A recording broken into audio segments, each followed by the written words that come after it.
The presenting sponsor of Rates and Barrels is Topps.com and Topps Project 70. Topps is celebrating the 70th anniversary of its very first baseball card design with a new program that pushes boundaries while paying homage to the company's heritage. Project 70 has brought together creators of all kinds for this extraordinary set.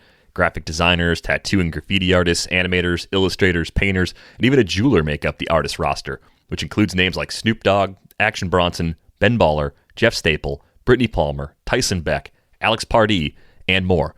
Each artist will select their own MLB players and Topps designs from any year to craft a unique story. Check out the latest card from F-Dot. It is a Negro League Legends card featuring Larry Doby, Buck O'Neil, Roy Campanella, and Monty Irvin. A really cool throwback design on that one.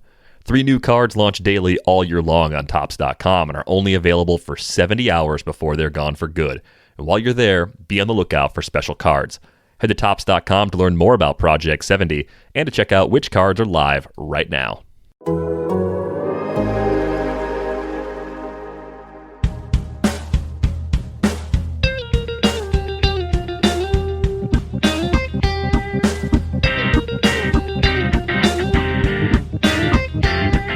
Welcome to Rates and Barrels, presented by Topps. Check out Topps Project 70, celebrating 70 years of Topps baseball cards. It is Thursday, October 28th.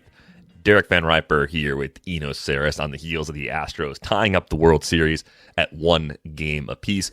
No Britt again today, but I think we should begin today's show with a congratulations to Britt and Kavitha Davidson. They won an Edward R. Murrow Award for their podcast about the story of Mo Gabba. We've talked about that story before, but just phenomenal work by those two on that episode, and that's like one of the highest honors in journalism, so hearty congrats to Britt. That is a much better place to be than on our pod on any given Thursday. Yeah, they look fabulous in their attire. Got to do the red carpet thing and take pictures in front of the background and sport their hardware. So that's a dream of mine. I would love to do something like that someday. That's a legit sort of thing, right? When you have the red carpet and the backdrop, like you've absolutely crushed it. So congrats to both of them. That was such phenomenal work. Reminds me, I did pitch talks here at the Independent, which is where I saw Black Star. I saw Mos Def and Talib Kweli back in the day. And I remember standing on the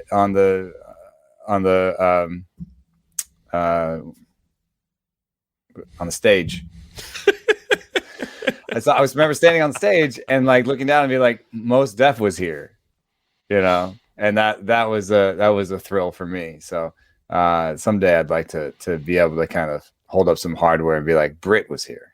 Yeah, that's pretty much how it goes at this point. But I thought you were going to say, when you said the Independent, I thought you said you saw Trent Krim there, the reporter from Ted Lasso. I thought you were referring to being at the office of the Independent in the UK. No, was where you were going with that. Is a venue here. It's also really great shows there. Well, one day I will venture out and leave this little corner of the peninsula that I hang out in.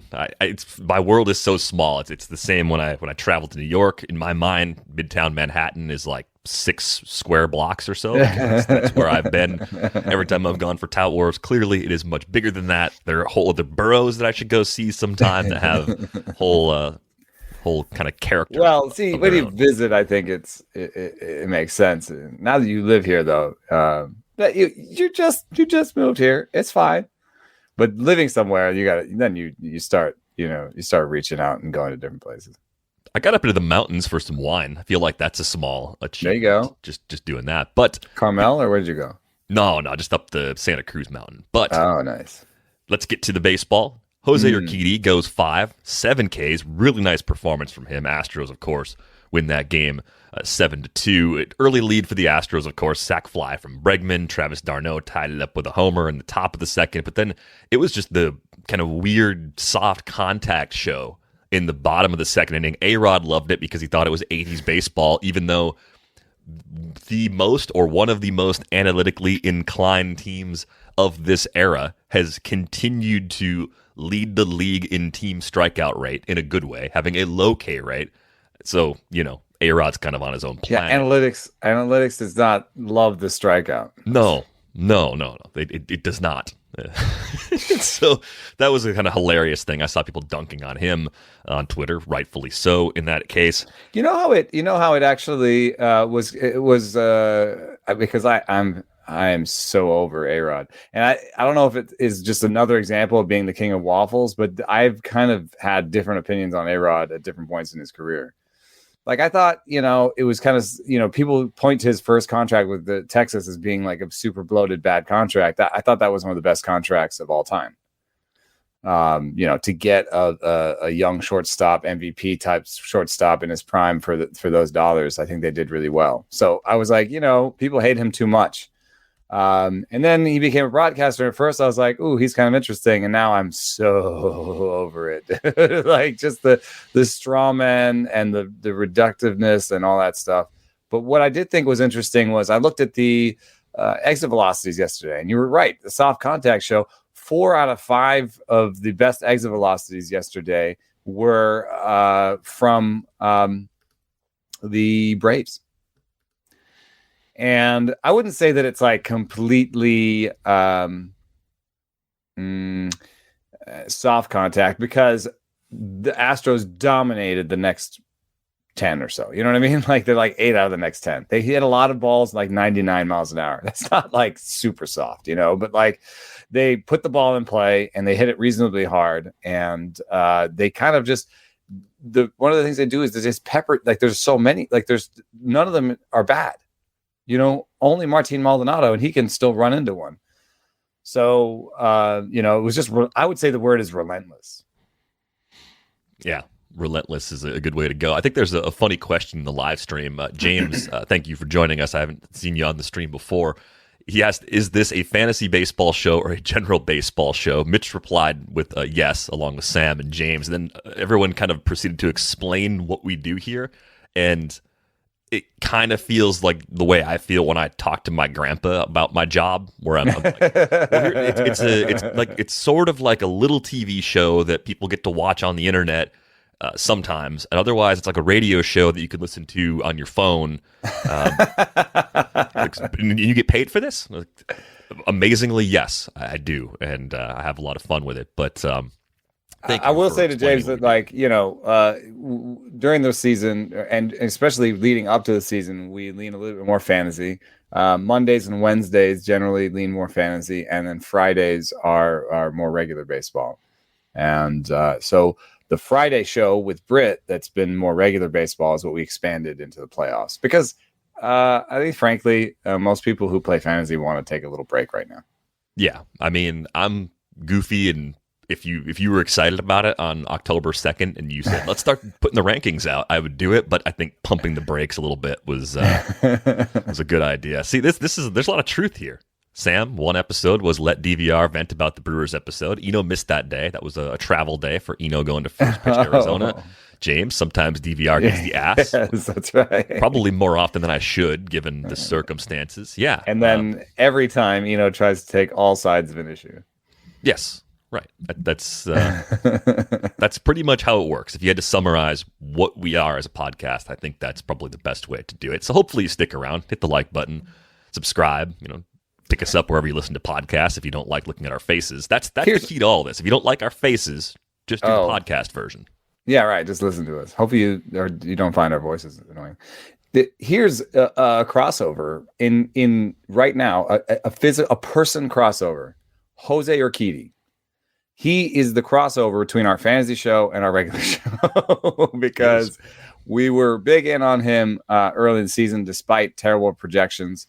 And I think last night he really showed why. He has a bunch of different pitches that he commands pretty well. And did you notice something? In the Boston appearance that went so badly, his velocity was up on all 3 of his pitches, or all 4 of his pitches. He was up like 2 miles an hour, right? And he couldn't command the ball. And he just walked everybody and just blew up. Last night, the velocity was up on the secondary pitches, but he was only up a half tick on the fastball. He really seemed like he was trying to be free and easy on the fastball. And in fact, I saw it I felt I saw it in the first inning. I was like, 93s. I was like, this is going to be good. Usually the hot hand in pitching is how hard your fastball is. That's, Rob Arthur has that research that says how hard your fastball is actually predictive of your next appearance. But I think for Urquidy, he's a command guy. And I think when I saw the 93s in the first inning, I said, I think this is going to be good, because he was putting it in the zone. He was putting it where he wanted to. He eased up off of it and let his command show. And then he started breaking out some cool stuff. Like, did you see the high changeups? He was throwing some high changeups for whiffs. I thought that was great. I thought he did a really good job of mixing all his pitches. And I think, as bad as some of the announcing has been, Smoltz was okay I think Smoltz is pretty good on the pitching side, because he pointed out the same stuff we pointed out about Max Fried, liking to pitch inside with the fastball, and that the righties on the Astros, and that ended up being relevant in the first appearance with Altuve. Fried kept trying to go inside, and Altuve finally hit a double off him. And then I think he was pretty good about describing Urquidy, why Urquidy was good, because I think Urquidy was mixing it really well. I thought that he was keeping them off balance by throwing just weird pitches like the high changeups. Yeah, I mean, I think we've wondered before, like, how many wrinkles can you have in your approach and your game plan? And Drew Smyly not really throwing fastballs in that relief outing against the Dodgers, that was a pretty big surprise. And then equally surprising, the home run that Smyly gave up to Jose Altuve was an up and in fastball, his worst pitch thrown in the worst possible spot to a guy that crushes that ball. Like, that's, kind of strange too, but sometimes you miss your spot too. I don't know if he was necessarily trying to go where he went with that pitch. This is what I thought would happen a little bit more with Fried. It didn't. I don't know that I remember exactly one pitch that worked out this way, but I thought what would happen with Fried is, instead of going up and in on those righties where they actually have a strength, I thought he would try to go up and away. And I thought that one of those pitches would kind of drift middle and up, and then they would kind of launch it for a homer. I don't know if that described anything that happened. I think that may have described what happened with Smyly. Yeah, I think he was trying to go up away, and it kind of just drifted in.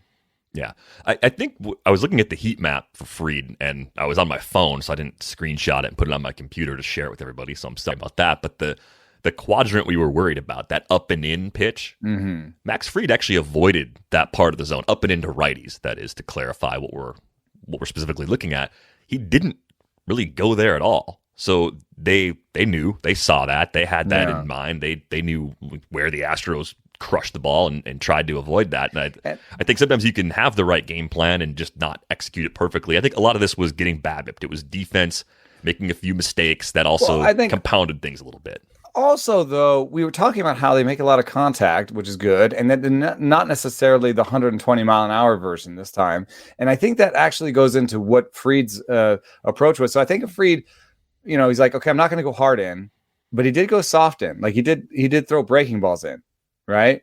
And I remember, I think in the first inning, Bregman fouling off, a couple of those. I think Altuve fouled off a couple sliders in, and I think they decided, okay, we're getting breaking balls in. We're not going to get the fastball in. And I think to some extent the hitters were like, if I'm not going to get the fastball in, then I need to slow it down a little bit, maybe try to go the other way, maybe just try to put this ball in play and not necessarily go for the homer. So there may, we might call it BABIP, we might say it's a bit of fortunate or whatever, but it might have also been an actual adjustment by the hitters to saying, okay, we're not going to get this hard fastball in. They're too aware of this. Let's start looking for breaking balls in and slow our speed, our swing a little bit, right? Because if you have a fastball swing on a breaking ball in, it's a foul ball as a righty. Right. I think the exact play that I'm thinking about, though, is the Jose Siri grounder roller chopper through the right side. Like, that to me was the epitome of, okay, this wasn't planned, went the other way, took the pitch, hit it with a little, but Albies had that little swinging bunt. This happens throughout a game, but I mean, that to me was kind of a key thing, and there was a defensive mistake. No one was covering third base, but Eddie Rosario threw that ball in later, so Siri came around to score. I mean, a couple little things like that kind of stacked on top of other things to make this look a little worse for Max Fried than it really was. Was that a little bit of what we were talking about with the outfield defense in Atlanta coming to bite them a little bit? I mean, Rosario is not known for hitting the cutoff man, or you know what I mean. Like you could maybe blame it on someone not covering third, but also Rosario kind of airmailing it. Right, throwing a ball where there isn't a person. You know what I mean? Right. Yeah. That's definitely part of it too. What else stood out to you? I mean, Urquidy's high changeups, that's definitely a nice wrinkle. Is there anything else you saw that you're like, oh, hey, I didn't really expect that to be part of the game plan? Well, I mean, in a good way for the Braves. I think Kyle Wright coming in and showing decent command, even at 94 miles an hour, and showing basically kind of a revamped curveball. His curveball had less horizontal break. It was a little bit more vertical and a little bit harder, almost 2 miles an hour harder than usual. So I think that shows off some of the work he's been doing in the minor leagues.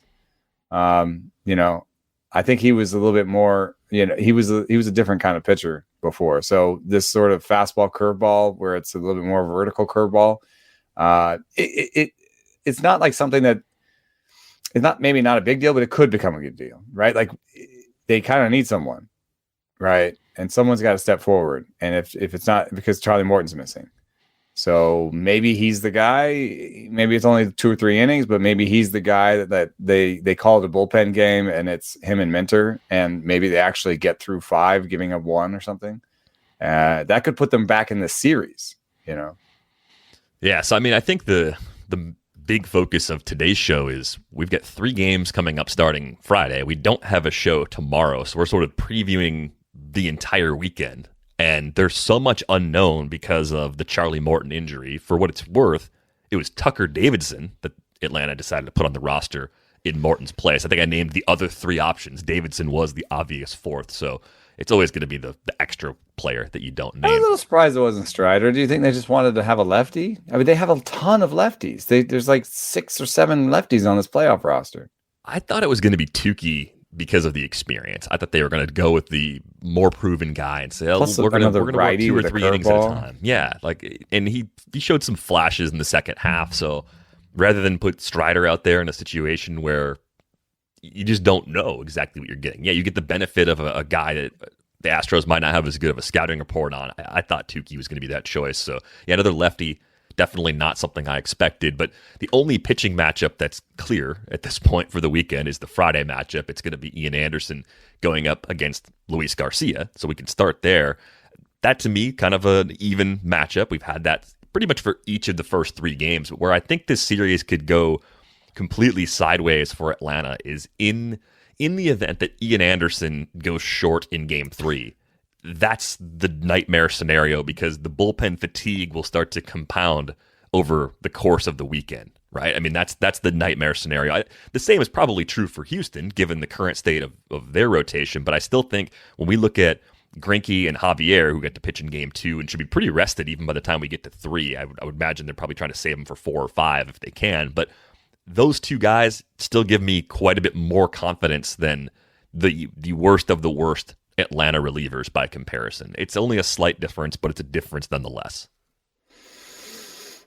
There was some research just put out by Russell Carlton at Baseball Perspectives, otherwise known as Pizza Cutter, that pointed out that fatigue, that pitches thrown, just raw pitches thrown, that over time pitchers get worse within a season. It's kind of one of those like no duh, but it also is kind of meaningful for even a short series like this, where if they get used, it's not, even if you give them rest, they're getting worse. And I think that there's 2 things going on there. It's fatigue and exposure, people seeing them more, and then also just being fatigued. So, I think that I think you're right. If Ian Anderson goes short, that's a problem. As much as Tukey's command is shaky, like Tucker Davidson has a really bad fastball and doesn't really command it. So I think all of the choices were flawed. That's why I just thought Spencer Strider would be someone that no one had ever seen. But, I don't think the Astros have seen Tucker Davidson either. So maybe Tucker Davidson comes out and throws 80% breaking balls and surprises everyone. That's definitely something that like Smiley did once, Smiley twist. Yeah. So there's still more coming. I actually picked the Braves tonight. Luis Garcia has those home away stuff splits that we can't explain. And so I just think that he might not be as good as he was before. And Ian Anderson's going to be pitching on his home crowd. I don't know. I think that I'm going to take the Braves tonight. So I'm fairly confident you don't tonight. have them winning 3 in a row tomorrow. Tomorrow night, yeah. Friday. So you don't have Atlanta winning all 3 home games. I know they're 5-0 in the postseason at home so far this year. Well, I mean, once you move past Ian Anderson, even if you're down 2-1 as the Astros, you're like, okay, now who you got? Right. You either got, like, I mean, I don't even think Max Fried on short rest is a Saturday option, maybe a Sunday option. Max Fried pitched Wednesday, Thursday, Friday, Saturday. He would be 3 days rest on Sunday. I mean, would you do it only in an elimination scenario? If you're down 3-1, do you throw him there just to get him out there again? Yeah, I mean, if you're down 3-1, you got to win. But if they win tonight, then they're up 2-1. Then it's 2-2, maybe. Then I think I think the Braves will go 1-2 at home. Yeah, so that would send it back to Houston when we're speaking early next week. 3-2 Astros trying to close it out at home. 2 chances to win it, yeah. Mm-hmm. But then Fried might start Game 6.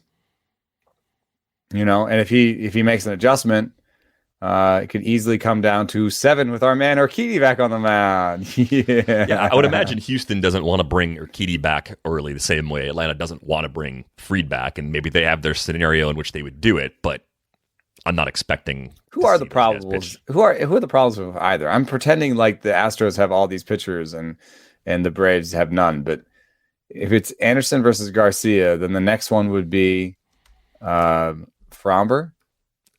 I guess a bullpen game. How comfortable are you throwing him on short rest right now, though? Oh my God! So the next game would be bullpen versus bullpen. Yeah, that's what Game 4 is shaping up to be. And then at least in that scenario in 5, you'd have a fully rested Fromber. I love my man Greinke, James. I'm all over that. I think Greinke comes in and shoves. You think that? Okay. Why do you think that? Because listen, I'm a numbers guy. I have no reason to believe this. I'm just in the tank for Zach Greinke, man. I think he's a Hall of Famer. Okay. I mean, that's fine. I say give him the start. Let him prepare himself, and then he's going to come out there and do some weird ass game plan. He's going to throw EFI. He would. Do you not want to see an EFIS in the World Series? Do you not want to see a pitcher get a hit in the World Series? Then you are also rooting for Zach Greinke. So long as pitchers have to wield a bat, I would love to see Zach Greinke get a hit. So I'm saying Greinke Javier, they win that game. So you think they go Greinke Javier in 4, burn those guys then, and they'd have Odorizzi as the support option behind Fromber in Game 5. If Fromber were to go short again, they could do the same thing and just try and use Odorizzi to kind of chew through it. And I think they win Fromber. Yeah. Okay. So we're pretty clear on this now. If either of these teams has issues with their starter in Game 3, the whole weekend takes a nasty turn just because of the days off work and because they're both hanging on by a string. Constructed. Yeah. Charlie Morton's leg thing is brutal, but Lance McCullers, it's not as brutal because it doesn't.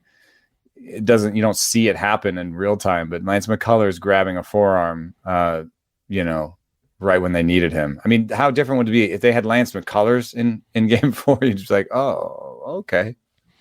Definitely giving that one to the Astros. Yeah. No, for sure would change things a lot. Whether you've been in a relationship for years or just getting started, having the confidence that comes from preparation means you're free to enjoy the moment when the moment comes. Go to GetRoman.com/rates now to speak to a U.S. licensed healthcare professional about ED and get $15 off your first month of treatment. Roman's system is completely confidential and totally discreet. No big logos or labels on packages. With Roman, you can get a free online evaluation and ongoing care for ED, all from the comfort and privacy of your home. A U.S. licensed healthcare professional will work with you to find the best treatment plan. If medication is appropriate, it ships to you free with 2-day shipping. And getting started is simple. Just go to GetRoman.com/rates and complete an online visit. ED is more common than most people think. In fact, 52% of men between the ages of 40 and 70 will experience some form of ED. Go to GetRoman.com/rates today, and if you're prescribed, get $15 off your first month of ED treatment. Make sure you're ready to have confidence and control this fall. Roman ready. This episode of Rates and Barrels is brought to you by DirecTV Stream. Does this sound familiar? You've got one device that lets you catch the game live, another that lets you stream your favorite shows, you're watching sports highlights on your phone, and you've got your neighbor's best friend's login for the good stuff. Well, I want to tell you about a simple way to get all that entertainment you love without the hassle. It's called DirecTV Stream, and it brings your live TV and on-demand favorites together like never before. So you can watch your favorite sports, movies, and shows all in one place. That means no more juggling remotes or scrambling to remember what password gets you into what app, and no need to buy another device ever again. And the best part, there's no annual contract. So get rid of the clutter and the confusion and get your TV together with DirecTV Stream. You can learn more at directtv.com. Compatible device required. Content varies by package. Yeah, I like that. Yeah, Michael on the live stream, Grinky will be looking at the radar display to see how slow he can get. I mean, he probably would want to have the record for slowest pitch thrown in the World Series on record, at least slowest in the StatCast era. He loves records like that. I think he would totally do it. And he'd be like Jamie Moyer, whatever. Slowest. How about slowest of all time? We got to turn on the Jason Stark bat signal again, because I don't know who has the record for the slowest pitch thrown in a World Series game at this time. I feel like Jason would either know or would have the resources to quickly find out, even more quickly than we could figure that out. Anything else about the weekend matchups that is compelling to you? I mean, thinking about Yordan Alvarez playing defense and Tucker in center, Brantley in right, that definitely, to me, that levels the playing field with the outfield defense quite a bit. Whereas with the DH, Houston's defense in the outfield is a lot better. Without it, not so much. Yeah, we'll get a little bit more. I mean, listen, the one thing that I will admit is that the first two games weren't that great. And we asked when this started, will this be more like the ALCS or more like the NLCS? And we're getting the ALCS. We're getting, I mean, I don't know if it's routes with a capital R, but we're getting non-competitive games really where they're mostly decided by the fourth inning, and we don't have that intrigue of, do we take Yordan Alvarez out now for, we're going to get, I hope we get more of that. And I wonder if some of it has to do with the AL versus the NL, which is a loaded thing to say before we might lose the last real distinction between the AL and the NL going forward. But, I do wonder if we'll get tighter games and we'll get more interesting decisions where they're like, oh, man, we're up by 2. Do we take Yordan out for defense? What if they tie it back up again and we wish we had Alvarez still in there? So hopefully we get some more NLCS in the National League parks, and we get some tighter games where we get some interesting decisions. Because so far it's been mostly if your starting pitcher was the better one that night, you won. That's a little bit old school, Yeah, that's okay too. I mean, we've had some guys deep into go games past the fourth inning. Yeah. Right. Yeah, the benchmarks are a lot different than they used to be, but that's the way the game used to be played. A few other questions popping up on the stream. One was about the Manning cast. Monday Night Football has been doing a thing with Eli and Peyton Manning. I think it's on ESPN2 or ESPN Plus or something. I forget where they put it, but it's not the main broadcast. But it's Eli and Peyton, and they bring on guests and dunk on each other and do what they do because people are, I guess, probably sick of the same. Who's the running back they had on? I haven't watched the Manning cast. I haven't tuned into it. Who's the Skittles running back? Marshawn Lynch. They had Marshawn Lynch on, and I wasn't watching it, but they had the clips were showing up on Twitter, and they were hilarious. Yeah, he was just cussing left and right on TV. I mean, that's a better way to present the game, or a more engaging way to present the game at the very So least. Is the question who, what would the Manning cast look like for baseball? Yeah, that was the question that was bouncing around Twitter. Brett Phillips is the on-field reporter. Phillips's golden doodle has some hazel energy about him or her. But energy is the key word. I mean, that's why you want Brett Phillips as the sideline reporter. So Brett Phillips is our sideline reporter. Who are the two veterans? Votto. Well, see, if Greinke wasn't in it, I mean, I dream someday of like a book where it's like me, Votto, and Greinke. I mean, I just think that'd be amazing. I think once they were out of the game, you know, they would just have so many funny stories and thoughts about baseball. But well, if you think about all the things that you like about various broadcasters, right? I mean, I think a lot of people like the way Vin Scully could tell stories. The amazing thing was that he could do it by himself for several hours, day after day after day, and keep it interesting. Or Bucher and the anecdotes that he provides on a broadcast on any given day, right? Like you like personality like that. I think most people do. We need more of that. Joseph Cobb, Bryce Harper, and Hunter Strickland. No more Strickland in my life, please. Please. No, but seriously, Mitch is saying that that they don't really call the game, like you're saying. Like they don't. I think that it would be a mistake to try and rely on them to call the game. But if it was a video, like I think that's why TV is so different from radio. I think with radio you need someone to tell you what's happening. Yeah. But with TV, you could just have two guys that are just not at all telling you what's happening. So this is why if we did second screen stuff during games, obviously the game would not be on in the background behind us. I'm 99% sure that's still very illegal, to rebroadcast and then provide commentary. But if you go live, if you do a live stream or any sort of broadcast that's separate of a game during a game, that's basically what you're doing. You're making your own Manning cast as a podcaster or whoever wants to do these things. And we're seeing people do it more often. It's for now, really alternative way to consume a game. But I just think we're clearly at this point where people have more choices than ever of what they want to watch and what they want to listen to. There's demand for it. How much demand there is, probably a multi-million-dollar question. For baseball, do the two people you put in the booth together have to be related? I mean, with the Mannings, they're brothers, but even if they were just guys that were rivals forever and they weren't related, maybe the concept would still be really good. So that's why I think the Votto-Greinke combo could work really well. If they got to be brothers, then maybe the Seagers, Corey and Kyle Seager, could be an interesting one. Or the Molinas, actually get more Molinas that way. We do have Andrew Perpetua saying we need a catcher. Yep, might be interesting to get the Molinas in there. Yeah. There's a suggestion of Jason and Jeremy Giambi. I mean, I don't know if that would work. I don't know. I don't think so.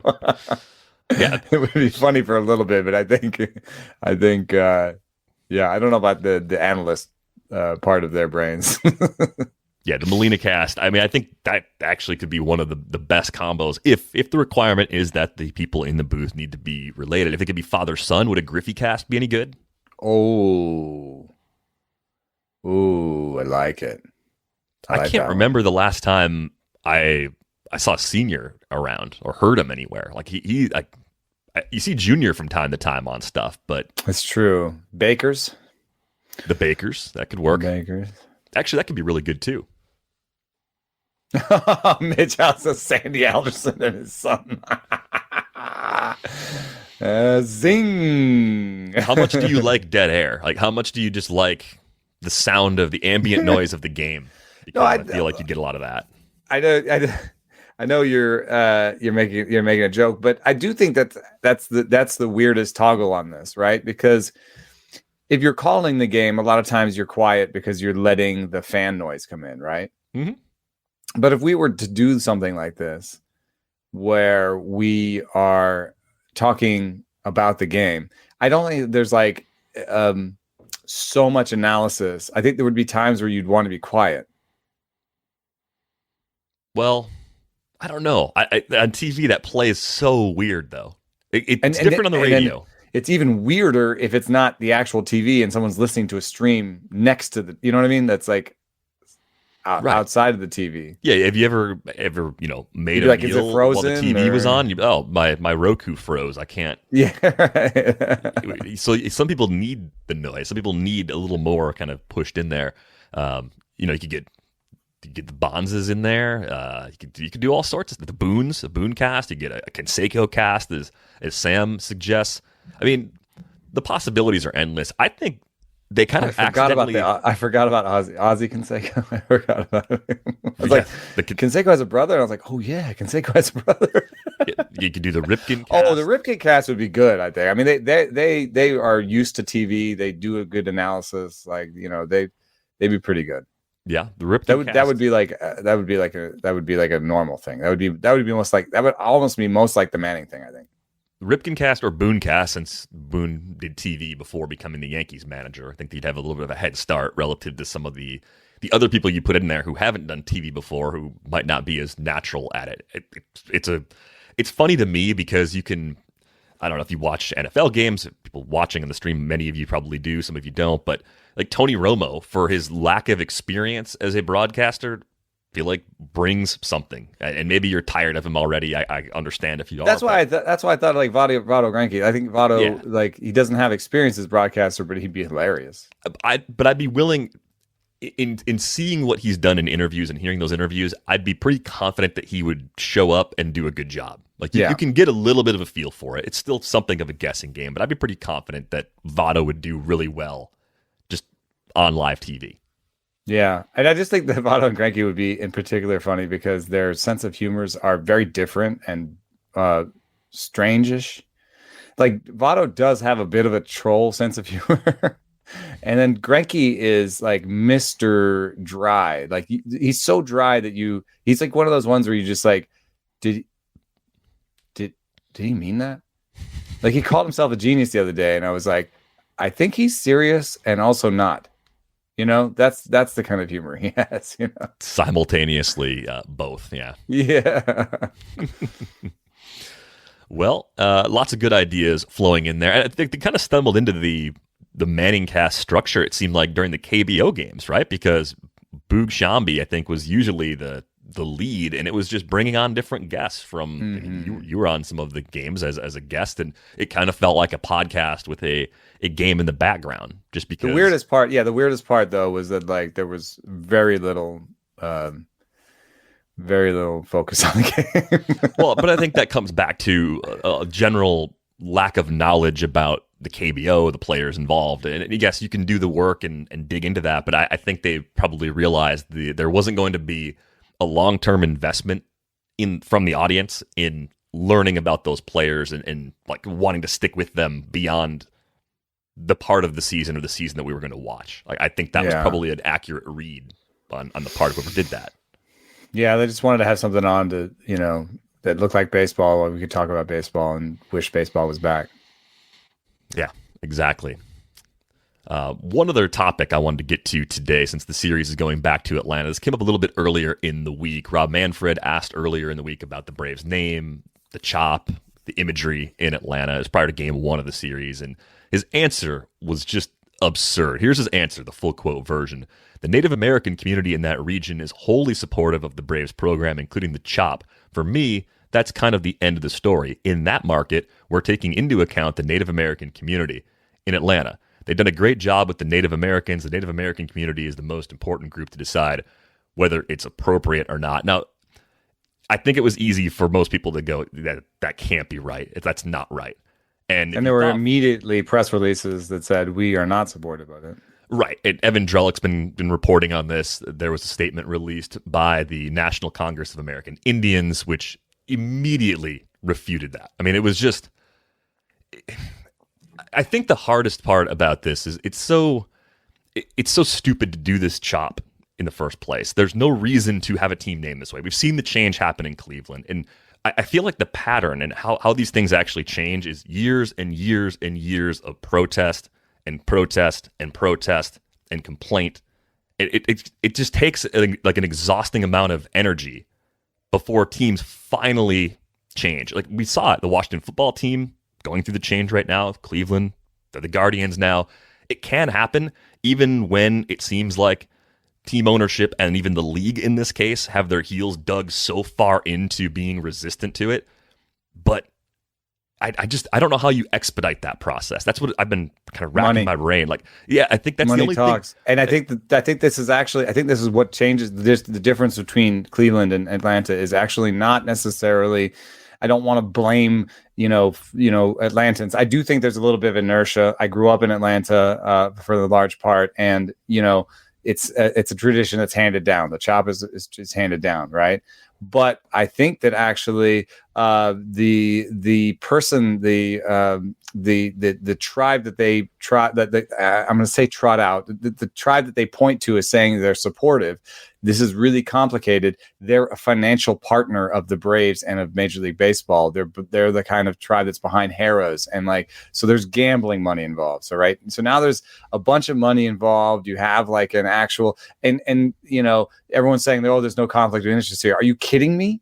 Are you kidding me? Of course it's a conflict of interest. Of course you want the Braves to be happy if you're getting money from them. If they're funneling money towards your casino or whatever. It's like, what are you talking about? So I think that I think Sam Chess is also right. Merchandise, I think it is money. But if the Atlantans are going to keep buying it and don't really see a problem with it, then they will keep supplying that money, and so then you have to make it uncomfortable for them on a national level, which is why those comments from Manfred I think are so upsetting, because he's like, no, it's just a local issue. No, it's not. This is now like, what are you talking about? It's a local issue. Now this is going to be broadcast on national TV. It's going to be broadcast internationally. This is the biggest stage for your sport, and you're going to have people like my children asking, what is this? What is this chop? What is going on here? They are literally asking me, who should we root for? And I have to explain to them the issues on both teams. Right. And to be like, well, okay, well, the Astros did this thing with sign stealing. And they're like, what are signs? And I'm like, okay. This is going to be like a 2-hour explanation. Like the game basically is in the 5th inning by the time you explain. Basically, all of game one was spent describing what signs are and what sign stealing is and what the chop is and how that fits into. But, to their credit, they've been taught enough about Native American culture in their schools that they were like, oh, yeah, that's a little weird. I think it'd be weird if we just appropriated something that one group did and just made a joke out of it and just made a thing out of it. Yeah. Money is the one thing that the league ownership truly cares about. So until it costs them money to not do something about this, it's going to continue. That's about how long into the future this goes. And obviously, Mitch in the live stream, always strange to me that Kansas City Chiefs are always excluded from these conversations. Yeah, I mean, it will eventually get there. It's strange that the Braves have been. I think why are there these two teams that Washington had to change its name, Cleveland had to change its name, and calls for these changes go back almost 2 decades at least. This isn't some new push. This isn't some thing that has sprung up in the last 3 years that has led to all this. This has been going on for decades. So it just gives you an idea of how long it takes for these changes to take place. I mean, the NCAI was calling on Atlanta to follow the example set by the Cleveland Guardians, and they're calling on Major League Baseball and Fox to not show the chop when it's performed during games. I don't think that's going to happen. I think that would be an elegant fix. That would be kind of, because it would broadcast the sort of the shame. It would say, we're not going to show this because, for example, when someone runs out onto the field,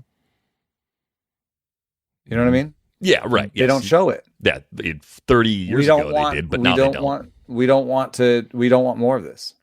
Right. So we're not going to show it. Yeah. Question from James as a segue. Can we touch on Cleveland not securing the Guardians trademark yet? And that whole debacle, that is a whole little thing going on too in Cleveland. I imagine they will get that resolved. Is it a roller derby team that they're actually in some trouble with if that? Someone didn't do the Google search, or maybe someone did the Google search and said, who cares about a roller derby team? But if they have the trademark, you better care. That'll be a big mistake. Chandler, do you think they're excluded That's a because they're good winning question. franchises right now? Maybe.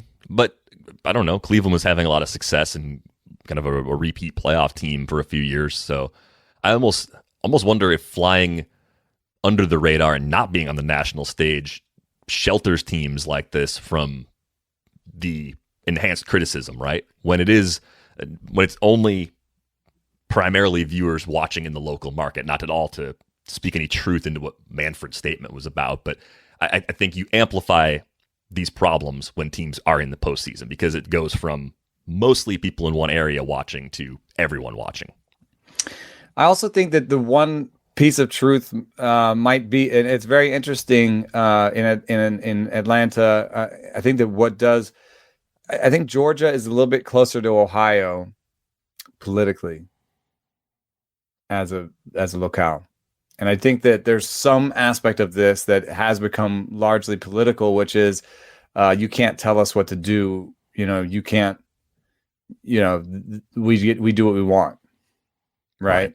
It's like a response to like, you're trying to cancel us. You're trying to cancel the Braves. You're trying to cancel us. I think Mitch's question is good too. Is there a way to honor him properly? I don't think so, because we're talking about the name of a team.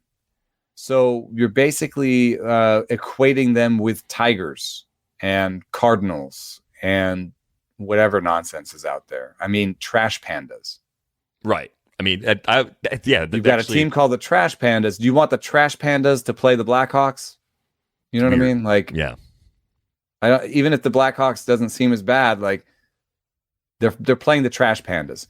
You like, I think it really comes close when you know about the Screaming Indian and Chief Nakahoma, because the Screaming Indian was this just awful caricature of a Seminole Indian, just this dark Indian with this just awful character, just super characterized, like just super. I think the word is racist. I'm trying not to just throw that on everyone, but it was just like this awful looking thing.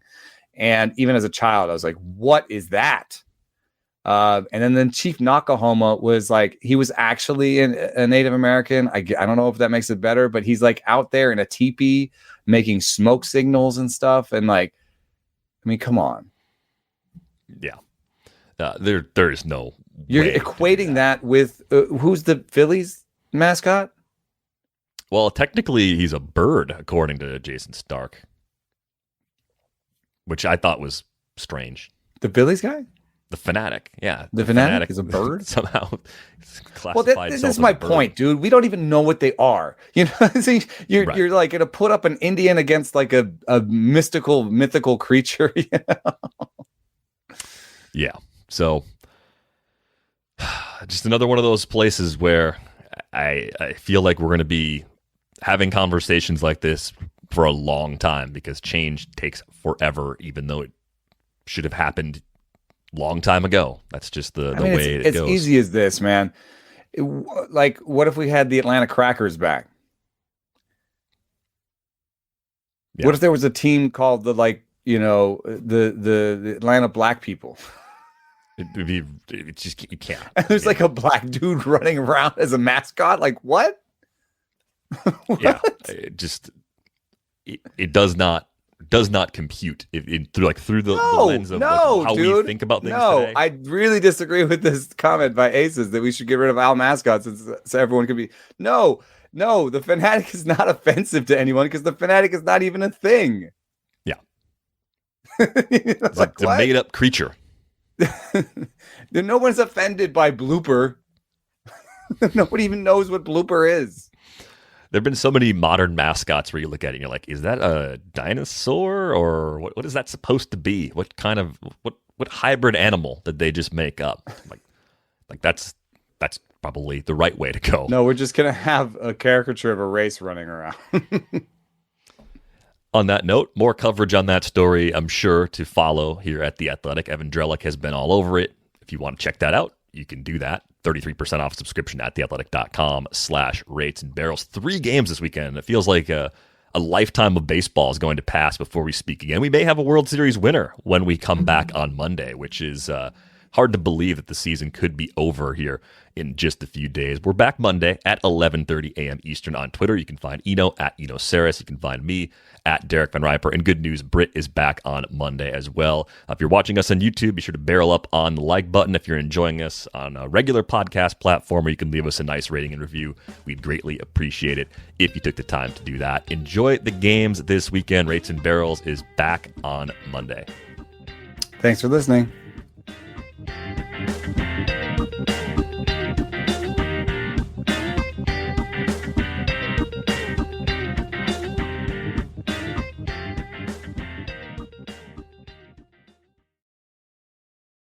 It's fall, which means playoff baseball is in full swing, and for many of us, there's no better way to enjoy the games than by having some skin in the game, which is why BetMGM remains the exclusive betting partner of The Athletic. And as a fan of The Athletic, you can bet $10 to win $150 plus get a free 3-month subscription or extension to your subscription with The Athletic when you bet with BetMGM using our promo code. Just sign up at betmgm.com and use the promo code TheAthleticPod at checkout to take advantage of this special offer from the king of sportsbooks. That's bet $10 to win $150 plus 3 months free from The Athletic at betmgm.com using the promo code TheAthleticPod at checkout. New customer offer. Visit betmgm.com for terms and conditions. 21 years of age or older to wager. Arizona, Colorado, Washington, D.C., Indiana, Iowa, Michigan, New Jersey, Nevada, Pennsylvania, Tennessee, Virginia, and West Virginia only. Excludes Michigan disassociated persons. Please gamble responsibly. Gambling problem? Call 1-800-NEXT-STEP in Arizona, 1-800-522-4700 in Colorado, Washington, D.C., Nevada, Wyoming, and Virginia, 1-800-270-7117 for confidential help in Michigan, 1-800-GAMBLER in Maryland, New Jersey, Pennsylvania, and West Virginia, 1-800-BETS-OFF in Iowa. Call or text the Tennessee Red Line 800-889-9789 in Tennessee or call 1-800-9-WITH-IT in Indiana.